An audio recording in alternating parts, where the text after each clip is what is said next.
Imagine that light is the only thing you have left. Your world has shrunk to the faint yellow glow of two simple candles on a rough-hewn wooden table. You watch the flames dance. You see the wax melt, drop by drop. Each drop is a second of your remaining life. Because when the final light flickers and dies, you know the darkness is not temporary.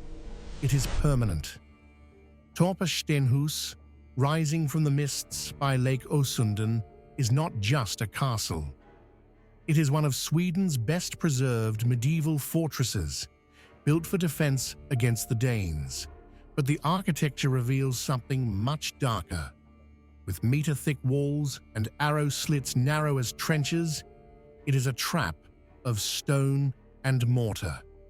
This is a place where history is not something we read in dusty books. Here, history sits physically in the walls. The stones remember. And in one of these walls, in a void the architects never drew, it is said that she still remains. Turn off the lights, lock the door, and pull the covers up. You are watching Bedtime Chillers, and today we visit one of Sweden's most haunted yet hidden houses. The legend of the walled-in girl is Torpa's open, bleeding wound. We must understand the time to understand the horror.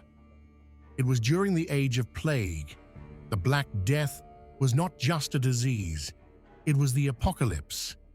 The fear of contagion was so total that it crushed the foundations of society and drove fathers to betray their own blood. When the Lord's daughter returned to Torpa after a trip to relatives in Denmark, she carried news that froze the blood in her father's veins.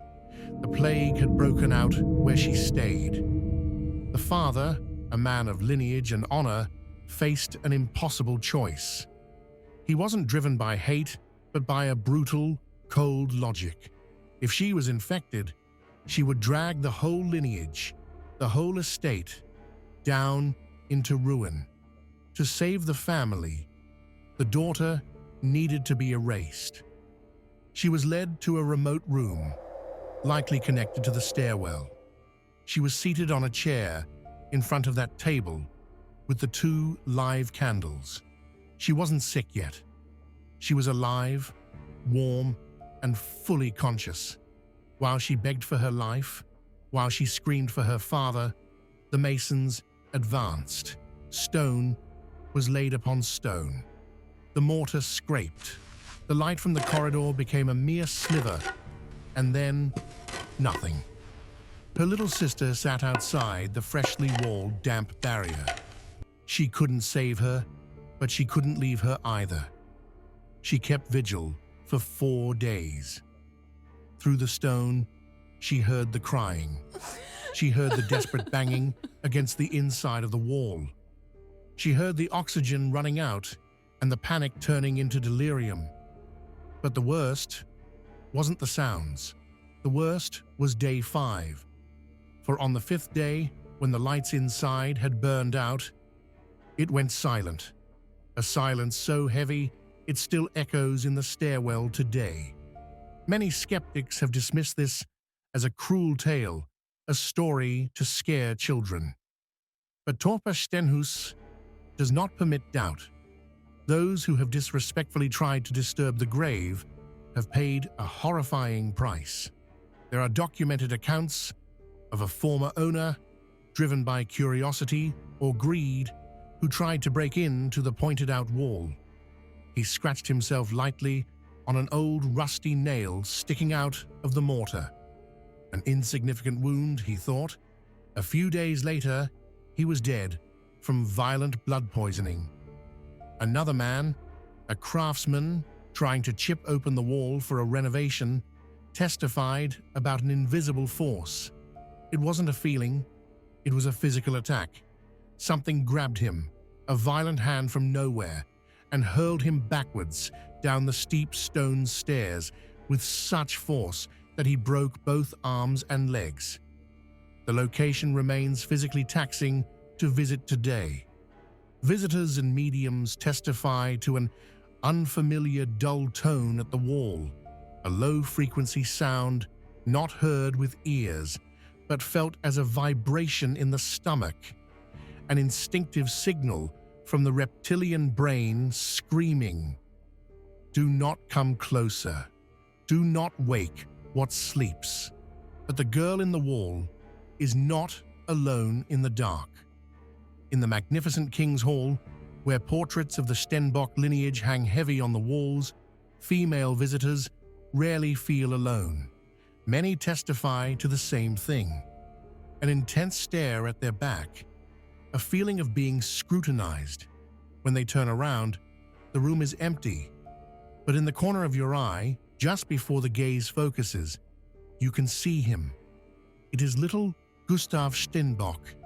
He was only 3 years old when tragedy struck. He fell into the castle's deep well and drowned in the freezing water. He still wanders here, dressed in his old-fashioned 17th century clothes. But what makes the meeting unpleasant is that he doesn't play. He doesn't seek contact like a normal child. He observes. He constantly searches for the mother figure he lost in the deep. The house also seems to function as a tape recorder. According to the stone tape theory, minerals can store emotional energy, and Torpa's walls are saturated. From the uppermost guest floor, the sound of life is often heard. Staff working late evenings stop in their chores. They hear laughter. They hear the murmur of quiet conversations, the clinking of glass, the rustling of heavy silk, the sound of a party. But when walking up the creaking stairs to see who the intruders are, they are met by total silence. The rooms are empty. The dust lies untouched. Is it an echo from the past playing over and over, or is the party still going on, in a dimension just out of reach of our senses? We move downwards, deep in the castle, in the cellar vaults, where the cold bites, even during the hottest summer days.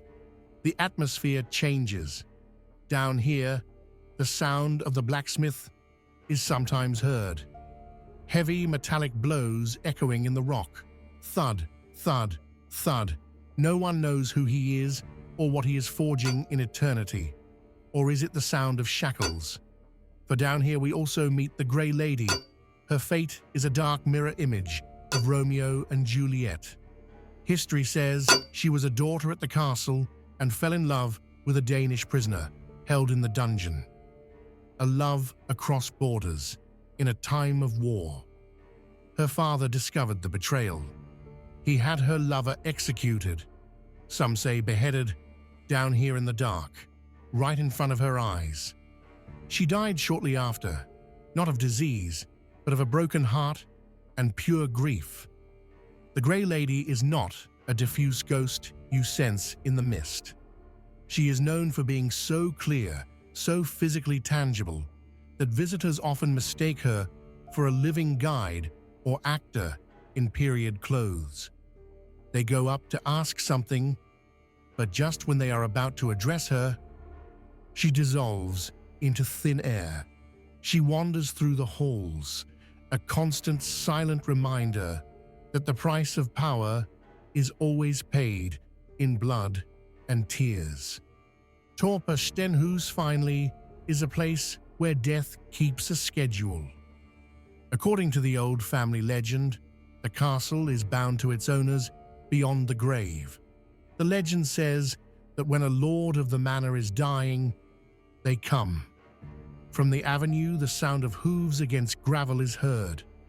4 stately white horses pull a black carriage up to the castle courtyard. They stop at the heavy oak gate. They wait. The horses snort in the night cold. No driver is seen. No one gets off, and no living person gets on. But they fetch something. When the soul has left the body, the carriage turns and drives slowly away into the night, back to the darkness it came from. But it isn't just legends that give Torpa its reputation. It is the present. It is what ordinary people, tourists, skeptics, and school classes experience when they step over the threshold. Online forums and travel blogs are filled with stories that are frighteningly consistent. A recurring report is about the false guide. Several visitors have independently described seeing a woman in a grey dress standing still in the shadows by the Knight's Hall.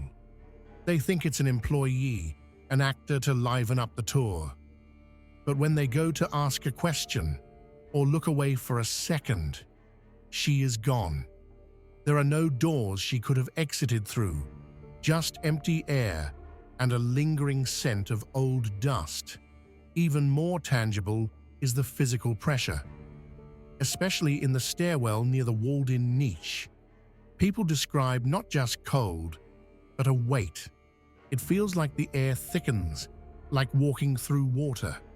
Some visitors are hit by sudden, inexplicable grief that makes tears run without reason. Others describe a crushing feeling on the chest, like invisible hands testing the grip around their ribs. And technology? It seems unwelcome here. Professional photographers and amateurs testify to the same thing. Fully charged camera batteries die the second they enter the dungeon, only to work perfectly again as soon as they leave the castle. It is as if Torpa Stenhus drains energy from everything living that enters its walls. Torpa Stenhus was built to keep enemies out. The walls are thick, the gates heavy, but the truth, whispered through the centuries, is that the real horrors have always been found inside. Do you dare visit Torpa?